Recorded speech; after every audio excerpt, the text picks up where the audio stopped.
Estonians already know that we are having a big year. In February, our little country, Republic of Estonia, turned 100 years old. And Estonia is small, but the way we celebrate this occasion is preparing with our Estonian colleagues actually for a long time. And it wasn't an easy ride. Maybe in Toronto, it wasn't easy. So in Estonia, we know the value of freedom, authorized in our independence law, to the Nazi occupation, the Soviet occupation. So this is something very patient for us, freedom. And I think this is the right place to tell our story, because you can find the story about our 100 years. You can find some information about our culture, about people, old believers. You can find some design from Estonia, so you can even there are offering given by our government, so government funded this most part of the exhibition. Our institution is actually a private institution in Canada after the Royal War Blue, and got shelter here. So actually Olga ended up in the States, in New Jersey at first, and later quite near to Canada and the States. Is quite close to the thing.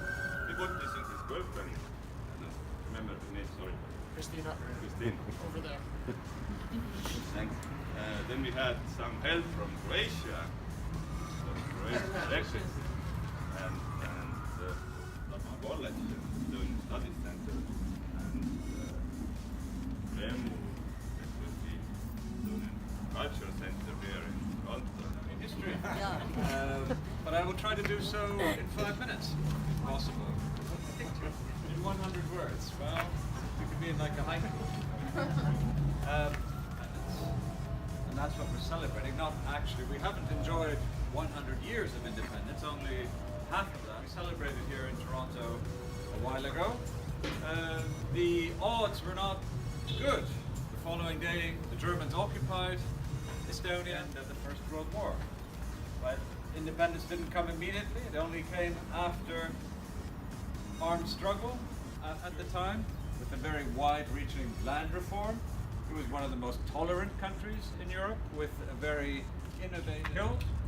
That was followed a year later by Nazi occupation, which included the Holocaust, more people killed, while the Estonian homeland was under Soviet occupation. Estonia was until 1991 with the collapse of the Soviet Union. It's all to say that the Soviet Union collapsed because of the OECD, which is the club of rich countries, including Canada as well.